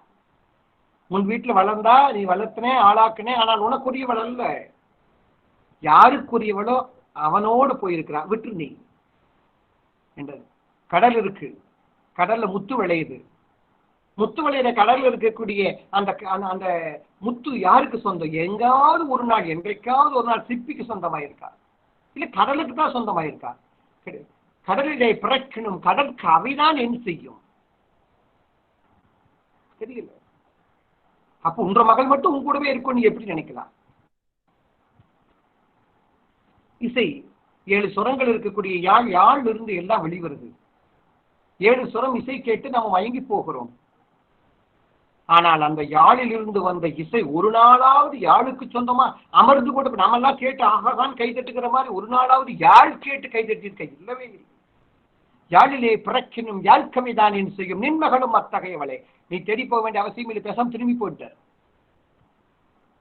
அப்ப பெண்கள் அப்படிப்பட்டவர்கள் என்பதை நாம் புரிஞ்சுக்கணும். ஒன்னு சொல்லட்டுமா? நீங்கள் அத்தனை பேரும் பெண்கள் என்பதனால சொல்லுங்க. தந்தையின் வீட்டுக்கு பெருமையும் கொண்டவன் வீட்டுக்கு பெருமையும் தேடிக் கொடுக்க வேண்டியது ஒரு பெண் மகளுடைய கடமையாகும். இந்த 2ல ஒன்றை நீங்கள் இழந்தாலும் மீண்டும் பெறுவது ரொம்ப கஷ்டம். இது நான் சொல்லல, நம்முடைய சங்கிலிக்கியம் அழகாக காட்டுகிறது என்பதை நீங்கள் மறந்துவிட வேண்டாம். இந்த முதல்லாம் பெண்களுக்கு காலில் தாய் வீட்டுல ஒரு சிலம்பு போடுவாங்க. நம்ம இப்ப போடுறதில்லை. இப்ப நகைய போட்டுக்க மாட்டேங்கிறீங்களே, அது என்னமோ புதுசா ஒரு ஃபேஷன் வந்திருக்கு. நகைக்கு அப்பா அம்மா கஷ்டப்பட்டு இன்னைக்கு 1 பவுன் 40,000 விற்குது. நகை வாங்கி பிள்ளைக்கு போட்டு கல்யாணம் பண்ணி வைக்கணும். அப்பா அம்மாவுக்கு இன்னைக்கு மாசம். நீங்க என்ன பண்றீங்கன்னா நகையும் வேண்டாம் ஒண்ணும் வேண்டாம், நீங்க பெண்கள் நகை போட மாட்டேங்கிறீங்க. ஒரு வகையில் பரவாயில்லது, அப்பா அம்மாவுக்கு செலவு வச்சோம். ஆனா சிலம்பு சின்ன வயதிலேயே காலில் தாய் வீட்டில் இருந்து ஒரு சிலம்பு போடப்படும். அந்த சிலம்பு திருமணத்திற்கு முதல் நாள் தாய் வீட்டிலேயே அந்த சிலம்பு கலட்டி எடுக்கப்படும். மறுநாள் திருமணம் செய்திருக்கிறவர் கணவன் வீட்டில் இருந்து வந்து சிலம்பு போடப்படும். அதுக்கு ஒரு மங்கள சடங்கு வச்சு ஒரு நோன்பு வச்சு, அதுக்கு பேரு சிலம்புகளி நோன்பு என்று ஒரு நோன்பு நடத்தப்பட்டிருக்கிற அந்த காலத்துல. நம்ம எல்லாத்தையும் மறந்துட்டோம், எல்லாத்தையும் தூக்கி வீசிட்டு வந்துட்டோம். சிலம்புகளின் நோன்பு நடத்தாமல் என்னுடைய மகள் என்னை விட்டு போனாலே அந்த சிலம்புகளின் நோன்பு என்னிடத்தில் வைத்து விட்டெல்லாம் நான் நடத்தி இருக்குவேனே. கொண்ட கணவன் வீட்டுக்கு போயிட்டாலே அங்கிருந்து யார் அந்த சிலம்பு என் மகள் காலில் இருந்து கழட்டினார்களோ தெரியலையே. நீங்க ஒரு தாய் அழுகிறதை சங்கலிக்கியங்கள் அழகாக காட்டுகின்றன. இனி என்ன முக்கியமான ஒரு செல் நெறி, அதை சொல்லி நான் நிறைவு செய்கிறேன். விருந்தோம்பல். ஏன்னா சங்கலிக்கத்தை பேசினீங்கன்னா 1 மணி நேரமெல்லாம் பேச முடியாது. நான் அங்கொன்றும் இங்கொன்றுமாக தொட்டு வைத்து விட்டு போகிறேன், நீங்கள் தொடர்ந்து படிக்க வேண்டும் என்பதற்காக. குறுந்தொகையில் ஒரு பாட்டு வரும், கைமை உய்யா காமர் மந்தி என்று ஒரு மந்தி. அதாவது இணைந்து வாழக்கூடிய 2 குரங்குகள் தோழி பேசுகிற பாட்டு. இந்த ஆண் குரங்கு என்ன பண்ணுச்சுன்னா, மலை மேல போய் எதுக்கும் வேட்டையாட போற போது, எதுக்கும் தேடி போற போது இறந்து போச்சு. ஆண் குரங்கு இறந்து போச்சுன்றதுக்காக இந்த பெண் குரங்கு என்ன பண்ணுது தெரியுமா, தன் குட்டி ஒண்ணுக்கு பக்கத்துல இருக்கு, அந்த குட்டியை கொண்டு போய் தன்னுடைய கூட்டத்துக்கிட்ட ஒப்படைச்சு போட்டு மலையினோட மேல உச்சிக்கு போய் உச்சியிலிருந்து கீழே விழுந்து தன்னை அழித்து கொள்ளுகிறது. இது செய்தி. கைமை என்பது கணவன் இறந்த பிறகு வாழுகிற வாழ்க்கை. கைமை உய்யாத, வாழ விரும்பாத, காமம் மிக்க, காதல் மிக்க ஒரு மந்தியை பற்றி கொண்டு வந்து என்னுடைய தலைவி வாழ்ந்து கொண்டிருக்கக்கூடிய நாடு அப்படிப்பட்ட நாடு.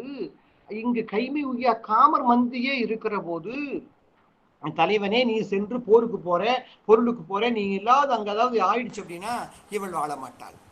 நீ வரேன்னு பிரிந்து போகிறே, நீ வரலன்னா இவள் வாழ மாட்டாள் என சொல்லி அந்த செய்தியானது பார்க்கப்படுகிறது என்று பார்க்கிறோம். அப்போ உடனே அதை கொண்டு வந்து தலைவன் மேல புகுத்தி பேசுகிறான். அதனால் இப்படிப்பட்ட ஒரு நெறியில் நீ அவளை திருமணம் செய்து கொள்வதுதான் சிறப்பு என சொல்லுகிற எந்த நெறி இருக்கிறது. விருந்தோம்பல் ஒன்றை மட்டும் சொல்லி நான் நிறைவு செய்கிறேன். விருந்தோம்பல் நம்முடைய தமிழ் மண்ணுக்கே உரிய தனித்த பண்பாடு. ஒரு அகம் சார்ந்து இருக்கக்கூடிய விஷயத்துல தலைவன் தலைவிக்கு இடையில சிறிய ஊழல் இருக்கிற போதும் கூட விருந்தினர்கள் நம்மை தேடி வந்து விட மாட்டார்கள். விருந்தினர்கள் வந்து விட்டால் இந்த ஊழலானது குறைந்து போய்விடுமே என்று ஏங்குகிற பாங்கை பார்க்கிறோம். உரிசோறு கட்டி வைத்தல் மரபு என்பதை சங்கலிக்கம் காட்டுகிறது. பசித்து ஒருவன் வந்து வீடு தேடி வருகிற போது அவனுக்கு இல்லை என்று சொல்லாத ஒரு நெறி வேண்டும் என்று சங்கலிக்கம் காட்டுகிறது. கொடுத்து மன்னர்கள் சிறந்தவர்களாக இருந்தார்கள் என்று அகப்பாடல் மட்டுமல்ல புறப்பாடலும் காட்டுகிறது. இறப்பே இல்லாத நெல்லிக்கணி தனக்கு கிடைச்ச இந்த நாள் வாழ முடியும் நெல்லிக்கணி தனக்கு கிடைச்ச போதும் கூட தன் நட்புக்கு தூடி கொடுக்கிறான் அப்படின்னு சொன்னோம்னா, பாரி இறந்ததுக்காக கபில வடக்கிருந்து உயிர் விடுகிறார் என சொன்னான். நட்பு நலம் அற்புதமாக பேசப்படுகிற சங்கலிக்கத்தில் என சொல்லி ஒரு நல்ல வாய்ப்பு.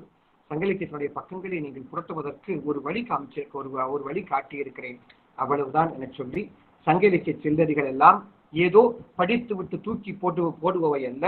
இன்றைக்கு மட்டுமல்ல, எல்லா காலத்துக்கும் நமக்கு பயன்படுகின்ற, நம்மை வழிநடத்துகின்ற ஒரு நல்ல நெறிகளாகத்தான் அவை இருந்திருக்கிறது என்பதை நீங்கள் தெரிந்து கொள்ளுங்கள்.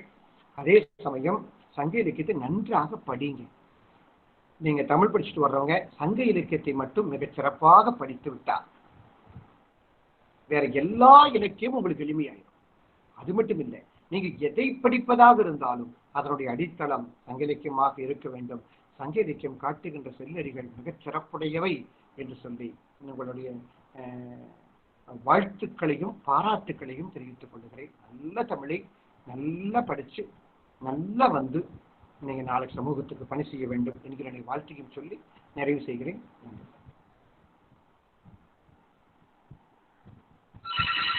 நன்றி சார், ஒரு அருமையான உரை நிகழ்த்தினீர்கள். நன்றி ஐயா. நன்றி உரையை வழங்க வருமாறு செந்தமிழ் செல்வி அவர்களை அன்புடன் நினைக்கின்றேன்.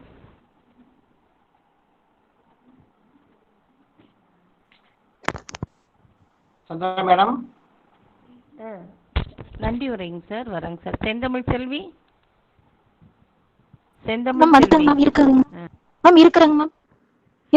சொல்லுங்கடா. வாசிங்க. நன்றி மேடம் முடிச்சுக்கலாம். சரிங்க சார். நன்றி உரை சொல்றாங்க சார். சொல்லுங்க செந்தமிழ். இணைய வழி நடைபெற்று முடிந்திருக்கும் இந்நிகழ்விற்கு அனுமதி அளித்த கல்லூரியின் செயலர் மற்றும் தாளாளர் அவர்களுக்கு எனது நன்றியை தெரிவித்துக் கொள்கின்றேன். இந்நிகழ்வு நடந்தேற ஊக்கமளித்த கல்லூரியின் முதன்மை கல்வி அதிகாரி மற்றும் முதல்வர் அவர்களுக்கும் எனது நன்றியை உரித்தாக்கிக் கொள்கின்றேன். இந்த நிகழ்வில் சிறப்பு விருந்தினராக கலந்து கொண்டு சங்க இலக்கிய செல்நெறிகள் என்னும் பொருண்மையில் சங்க இலக்கியத்தின் ஆழ அகலங்களையும் தன்னுடைய பரந்துபட்ட வாசிப்பு மற்றும் அறிவின் மூலமாக நமக்கு உரையாற்றி அமைந்திருக்கும் கோவை கொங்குநாடு கலை அறிவியல் கல்லூரியின் தமிழ்துறை தலைவர் மற்றும் தேர்வாணையர் முனைவர் க. முருகேசன் ஐயா அவர்களுக்கு எனது நன்றியினை புலப்படுத்திக் கொள்கின்றேன். இந்நிகழ்வை பல்வேறு பணிகளுக்கு இடையிலும் சிறப்பாக நடத்தி முடித்திருக்கும் எம் துறையின் சீர்சால் தலைவர் டாக்டர் என். சந்திரா மேடம் அவர்களுக்கும் என் நன்றியினை மொழிகின்றேன். இந்நிகழ்வு நடக்க எல்லா வகையாலும் தங்களது ஒத்துழைப்பை நல்கி இருக்கும் எம் துறை பேராசிரியர்கள் அத்துணை பேருக்கும் எம் நன்றியை பகர்கின்றேன். இந்நிகழ்ச்சியில் கலந்து கொண்டு செவிமடுத்து அதன்படி செயல்படவிருக்கும் எம் துறை மாணவர்களுக்கும் எம் நன்றி உரியதே. நன்றி, வணக்கம்.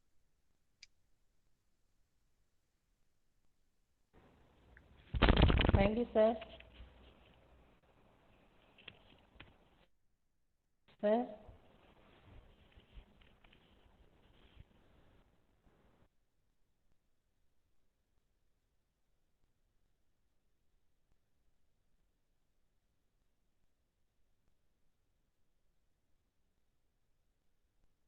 சார் போயிட்டாருன்னு நினைக்கிறேங்க மேம். ஹலோ சாருக்கா, நான் வேற ஒரு லிங்க் போட்டுருடா. வேற ஒரு லிங்க் போட்டு உடனே மீட்டிங் ஒரு 10 நிமிஷம் போட்டுருந்தா. சரிங்க மேம். போட்டுறியா? போட்டுருங்க மேம். உமா இல்லைன்னா யாரோ போட்டுருடா. அண்ணா காயத்ரி போடுற லிங்க்கு டக்குன்னு வந்துருங்க. சரிங்க மேம், போட்டு விட்டுருங்க. இப்போ மீட்டிங் முடிச்சிடலாம்லங்க மேம்.